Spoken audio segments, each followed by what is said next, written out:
Moreno Tumaloso.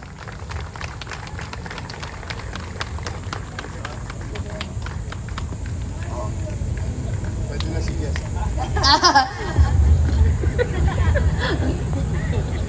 Pili ka na daw, Kuya Jess. Nadali si Kuya Jess. Sabi ni Jess, yung mga bank account daw ang lalaki. Pwede na, Jess. Yung isa, may asim po. Good morning. Oy, maraming salamat sa ating direktor, Grace Padilla ng Manila Health Department at lahat ng miyembro at kasapi ng Manila Health Sector. O, palakpakan natin sila. Well, today I would like to give recognition also to the following. Una, yan, Manila Health Department, MDRRMO, MDSW, DEPS, Health Department, MTPB, and to the men and women, uniformed personnel of Manila Police District headed by General Santiago. Ay palakpakan natin sila ng malakas.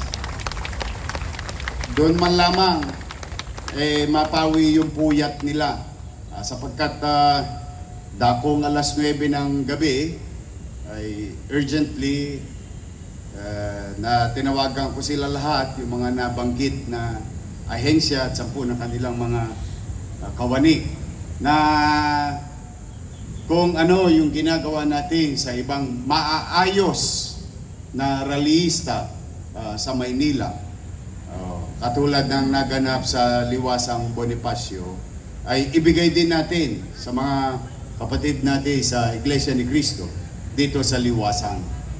Ito po ay nakaraos ng maayos, dala ng pakikipagtulungan ng grupo at ng lokal na pamahalaan. Naitawid natin, walang nabasag na stoplight, Tama. walang nababoy na pader, walang kalat ng basura, walang inapakang halaman, walang nangyaring gulo. Mapayapa silang dumating, maayos silang dumating, mapayapat maayos din silang umalis. Pero sa likod nito ay may mga ahensya ng gobyerno ng lokal na nangapuyat, nag-ayos at ipinaramdam natin na sa Maynila malaya silang makagagawa or put into practice their freedom of expression as long as that kind of freedom and right may nakaatang ding responsibilidad. Ibig sabihin, dumako kayo dito na maayos din kayong aalis. Sapagkat karapatan din ng bawat Manileño at sino mang dumadako dito para magtrabaho at maghanap buhay o mag-aral na magkaroon ng maaliwalas at panatag na pamayanan. Hindi natutulad yung sa iba na konting kibot, sa 10, lalabing 5, dadalawampu, ang gagawin lang, isprayan yung mga pader natin ng mga kung ano-anong mga bagay na wala namang kinalaman yung pader. Eh siya namang gagastusan ng syudad. Ay ipambibili ko ng pintura, pambras, and so on and so forth. Eh kung maayos kayo, baka pakainin ko din kayo sa lungsod ng Maynila. May nagrally ka na, kumakain ka pa. Nagrally ka na, may doktor ka pa. Nagrally ka na, may MDRR mo ka pa. Nagrally ka na, may security ka pa. So everybody went well. Things will go north if everybody is being respectful to one another. Yeah. Habang kinikilala natin bilang pamalang lungsod ang karapatan ng lahat, pero lahat ng karapatan na yan ay lagi kong inuulit na may kaakibat o kabalikat na responsibilidad sa pamayanan at sa kapwa. Kaya po, Maraming salamat sa mga nabanggit kong ahensya. At kung hindi ko pa kayo nabanggit, binabanggit ko kayo at binibigyan ko kayo ng papuri ngayong umaga sa inyong lahat. At mukhang nalalapit na rin si Jess. Jess, 7 yung iyong pagpipilian. Mukhang kabatch mo naman to mga to. But for now, kidding aside, it's another week. What happened last week in our lives, personal, sa opisina, those are the things of the past. We move on. Maaaring iba sa inyo nagkaroon ng bagong jowa. Maaari last week nagkahiwalay kayo ng jowa mo. Oh, Sak na. Aray mukhang may ko. tinumaan. Oh, huwag kang mag-alala pag nawala yung jowa. There's so many fish in the ocean.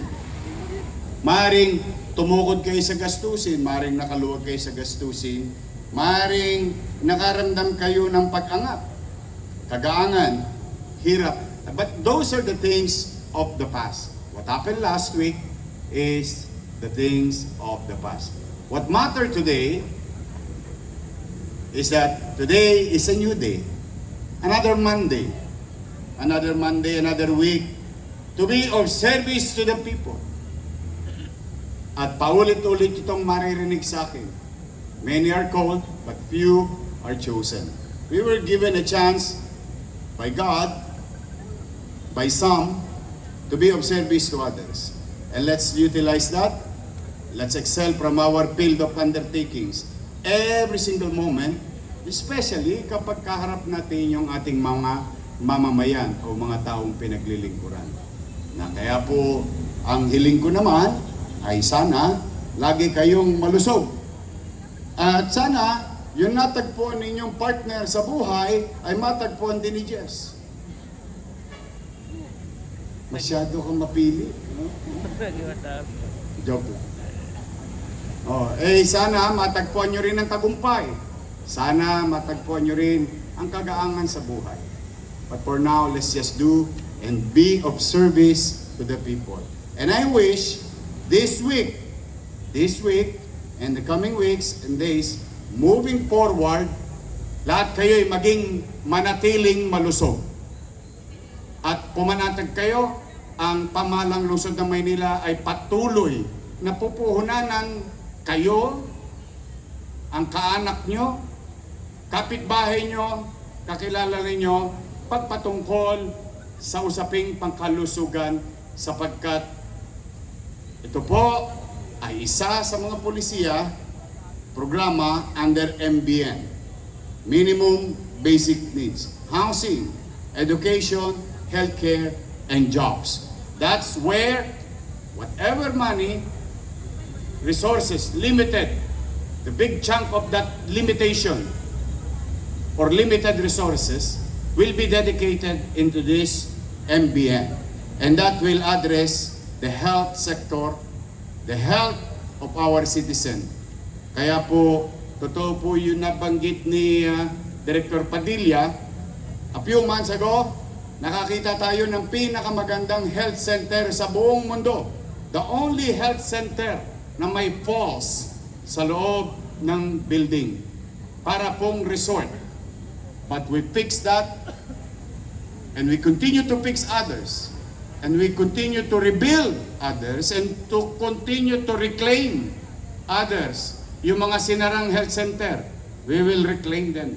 We will develop them. So that there will be less foot traffic in our 7th hospital.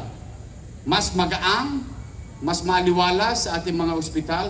We can attend properly, efficiently sa ating mga tunay na nagkakasakit o mas kailangan ng matinding medical na atensyon so that our medical healthcare facility frontline better equipped, better working environment, needed supplies, and I am happy to share that yesterday, the other day, and last week, the amount that we appropriated in the health board, about 300 million pesos, acquiring machines, equipment, tools for our hospitals and health centers at unti-unti na pong dumarating.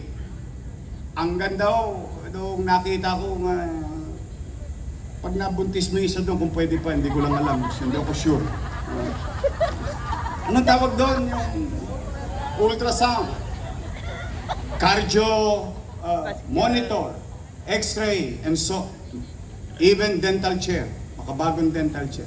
These are sets of equipments that we are going to produce or deliver in every health centers and hospitals. We will continue to buy new, replace the old, and destroy. We will continue to equip those facilities so that maging maginhawa naman sa ating mga medical practitioners ang pag-deliver ng healthcare. Tuloy-tuloy po yun. Pumanatag kayo. Kaya po, stay healthy.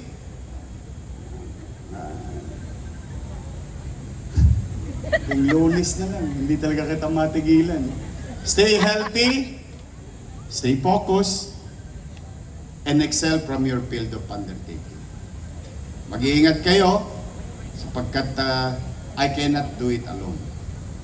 With all honesty and humility, we need to come together because together we can make Manila great again. Magandang umaga. At pagpalain nawa kayo ng buong may kapal. Manila! God first! God first. Thank you.